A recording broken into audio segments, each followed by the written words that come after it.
Old Guy Talks is all about creating a kick-ass life for yourself and those that you love. Don't wait, don't hesitate, don't procrastinate. Opt in now. This is Oris, the official old guy from oldguytalks.com, helping older guys create kick-ass lives for themselves and those that they love, and the creator of myjunkdoesnotwork.com. You heard that right, myjunkdoesnotwork.com, helping older guys find out about cutting-edge medical therapies to help treat their erectile dysfunction. If you know of someone, or you are someone, who has erectile dysfunction, then go to my site and get that information that can possibly change the course of your life. If you like this, share it. Today I want to talk about D-Day. We're commemorating D-Day and honoring those veterans that are living and not living, and there's lots of ceremonies going on today. It's a particularly momentous day. I just, the whole D-Day thing, I'm just totally overwhelmed by it. And the old guy is, he's a guy, I'm ashamed to admit, I cry at war movies. Lone Survivor, American Sniper, Black Hawk Down.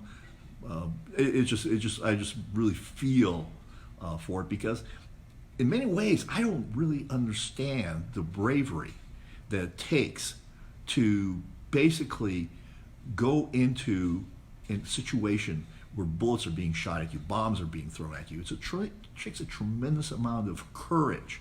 And this is what was displayed on that day. And by a bunch of people that were very, very young, teenagers, 16, 17, 18, 19, 20. Most of these people were very, very young. And on that day, there were over 150,000 Allied troops that were massed to storm the beaches and to paratroop in.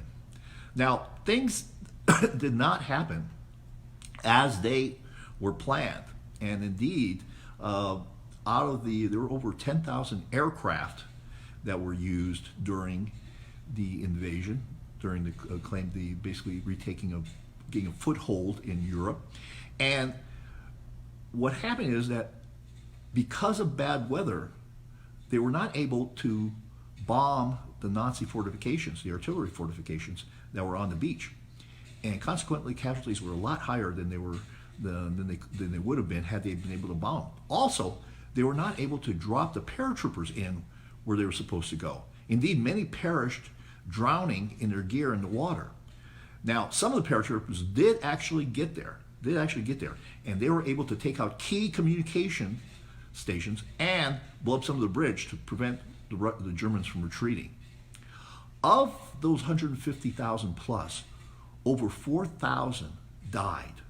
Over 4,000. It's absolutely incredible. And it would happen quickly for some of them. It would happen very quickly. It would happen when the ramp from the amphibious vehicle that was protecting them from machine gun bullets would drop, and all of a sudden the first few soldiers running out would be shot dead right away. But they kept on coming. They kept on coming. Bravery, it kept on coming, going into the fire. It's absolutely amazing. I find it absolutely amazing. Now, one of those people, and this is not a well-known fact, one of those people was Brigadier General Theodore Roosevelt, the son of the president. That's right, the son of the president led his men onto one of the beaches and stormed it and took it. And he wasn't a young guy at that point. He was 56. He suffered from arthritis and walked with a cane. But he displayed tremendous courage in leading his men at that time.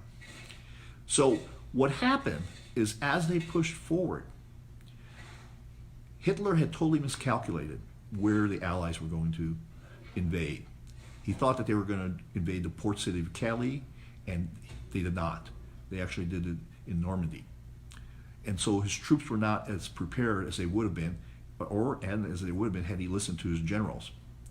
So during World War II, over 400,000 troops died. That's just an incredible number. It's an incredible number. And the reason why we have our freedoms is the death of those soldiers and also the ones that lived, that they persevered, that they got through this. Now, one of the things that happened also, and Eisenhower actually had written 2 letters. One of them was accepting blame if the invasion did not work.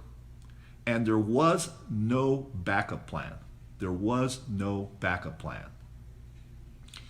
So he was ready to take blame and accept full responsibility for a failed attempt. When they started liberating the concentration camps, one of the things that Eisenhower had them do, and people scoffed at him for doing this, is he had them take pictures of the victims in the concentration camps to document what went on there. And he had them take lots and lots of pictures, and they scoffed at his reasoning.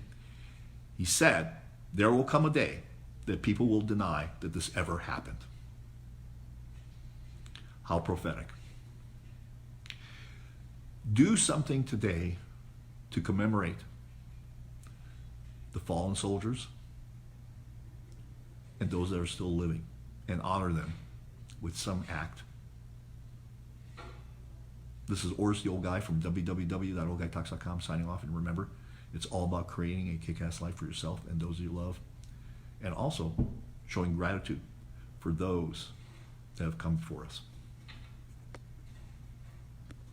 If you are interested in creating a kick-ass life for yourself and those that you love, then become a member at oldguytalks.com and get access to the cave area, where not only do I have my interviews with doctors on cutting-edge therapies for erectile dysfunction, but I will have other things that are posted in there that will help you create that kick-ass life that you want for yourself and others. And we're going to be talking a lot about different kinds of vices and virtues. So opt in and become a member